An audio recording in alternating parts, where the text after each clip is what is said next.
चुनाव आयोग ने इस चुनाव को वाराणसी के अंदर जो है खेल बना दिया यार। रिजेक्ट कर दिया गया, हमारा नॉमिनेशन रिजेक्ट कर दिया गया है। डीएम साहब ने आते ही बोला ये यहाँ पे कैसे पहुंच गए, पिकनिक स्पॉट है ये।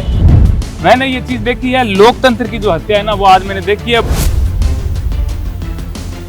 वाराणसी से लोकसभा चुनाव लड़ने के लिए पर्चा भरने वाले कॉमेडियन श्याम रंगीला को करारा झटका लगा है। चुनाव आयोग ने नामांकन पत्रों की जांच के दौरान कॉमेडियन श्याम रंगीला समेत कुल 32 उम्मीदवारों के पर्चे खारिज कर दिए हैं। अब पीएम मोदी के खिलाफ वाराणसी में कुल 7 प्रत्याशी ही रह गए हैं। इसमें कांग्रेस, बीएसपी के उम्मीदवार भी शामिल हैं। श्याम रंगीला का नामांकन खारिज होने के बाद वो काफी नाराज नजर आए। उन्होंने सोशल मीडिया प्लेटफॉर्म एक्स पर नामांकन खारिज होने की वजह बताते हुए कहा कि डीएम ने बताया है कि मैंने शपथ नहीं ली थी। डीएम साहब ने बताया है कि जो आपके डॉक्यूमेंट में कोई कमी है, आपने वो शपथ नहीं ली है। शपथ जो हम 25, 30, 27 लोग गए थे, मोदी जी के अलावा जो लोग थे उनको शायद किसी को नहीं दिलाई गई थी। ये भी गए थे, इनको भी नहीं दिलाई गई।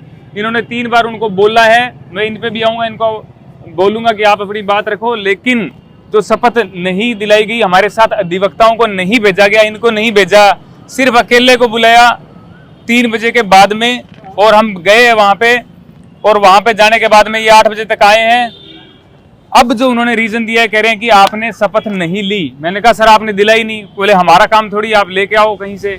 पर्चा खारिज होने के बाद कॉमेडियन श्याम रंगीला ने कहा कि कल काफी खुशी थी, लोकतंत्र पर भरोसा था, लेकिन 24 घंटे में जैसे खेल में रोमांच होता है, वैसे ही चुनाव आयोग ने इस चुनाव को वाराणसी में खेल बनाकर रख दिया है। मेरा नॉमिनेशन रिजेक्ट कर दिया गया है। जब नहीं लेना था तो लोगों के सामने नाटक क्यों किया था? डॉक्यूमेंट, प्रस्तावक से लेकर सब कुछ थे।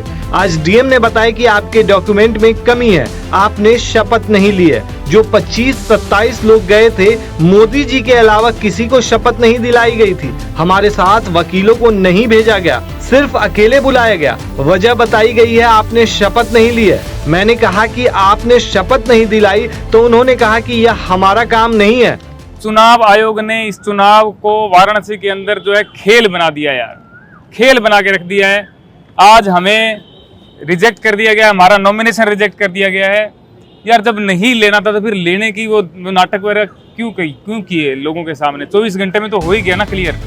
श्याम रंगीला ने वीडियो में आगे कहा कि हमने रात में एफिडेविट बनवाया और 10 बजे रात में डीएम के ऑफिस पहुंचे। वहां डीएम साहब ने कहा कि ये यहाँ पर कैसे पहुंच गए, क्या पिकनिक स्पॉट है? हमारी बात सुनने से पहले पुलिस वालों से कहा कि नौकरी चली जाएगी तुम्हारी, इन्हें बाहर निकालो। कॉमेडियन ने यह भी कहा कि मैं साल 2014 में सपोर्ट करता था, लेकिन फिर चीजें बदलती हुई देखी। लोकतंत्र की हत्या मैंने आज देखी है। मैंने डीएम साहब से बाहर निकलते हुए एक ही बात कही कि बहुत धन्यवाद आपका, बनारस की गलियों, यहाँ के लोगों का बहुत धन्यवाद। एफिडेविट बनाया रात को 9:15-10 बजे यहाँ पे पहुंचे हैं डीएम साहब के ऑफिस में।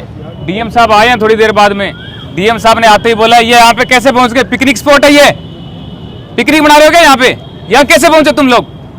फिर हमारी बात तो सुनी नहीं। उससे पहले पुलिस वाले जो अधिकारी थे उनको बोला नौकरी चली जाएगी तेरी, ध्यान दे ले अब इस पे, निकाल इनको बाहर यहाँ से। ये बोल के हमें रात को बाहर निकाला है। हमने सोचा हमारी गलती है, हम सुबह आएंगे, टाइम से आएंगे।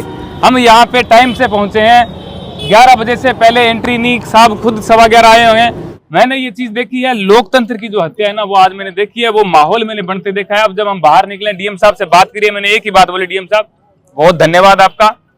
और मेरे खिलाफ एक व्यक्ति जो मेरे पास ही खड़ा था पूरे दिन से, उसने आपत्ति जता दी, एक लेटर दे दिया। मैंने कहा सर ये किस चीज की आपत्ति है? बोले आपके प्रस्तावक फर्जी है। चलो उस पर हम जाते ही नहीं है, जाते नहीं है क्योंकि फर्जी नहीं है तो जाएंगे कैसे? वो जो भाई साहब है उनसे भी मैंने हाथ मिलाया, मैंने कहा बहुत धन्यवाद। अब जो है बनारस की गलियां हैं, इनका भी बहुत धन्यवाद, बनारस के लोगों का बहुत धन्यवाद। अब सवाल यह उठता है कि आखिर किस आधार पर रंगीला का पर्चा खारिज हुआ? नामांकन पत्रों की जांच में स्टैंड अप कॉमेडियन श्याम रंगीला समेत 33 उम्मीदवारों का पर्चा खारिज हो गया। उन्होंने आरोप लगाया कि नामांकन के समय जानबूझकर मुझे शपथ नहीं दिलाई गई। जैसा कि श्याम रंगीला ने कहा कि मुझे शपथ के बारे में जानकारी नहीं थी। उन्होंने कहा कि चुनाव लड़ना मेरे बस की बात नहीं है। दरअसल श्याम रंगीला ने वकील की मदद से ही नामांकन फॉर्म तैयार कराया था। ऐसे में वकील की ओर से नामांकन फॉर्म दाखिल करने की प्रक्रिया के बारे में जानकारी दी जाती है। इसके अलावा कॉमेडियन जब लंबे समय से ही इसकी तैयारी कर रहे थे तो उन्हें प्रक्रियाओं के बारे में जानकारी मिली होगी। फिर शपथ न लेने जैसी बड़ी गलती वो कैसे कर सकते हैं, ऐसा कहा जा रहा है। आपको क्या लगता है दोस्तों, इस पूरे मामले पर हमें कमेंट में जरूर बताएं।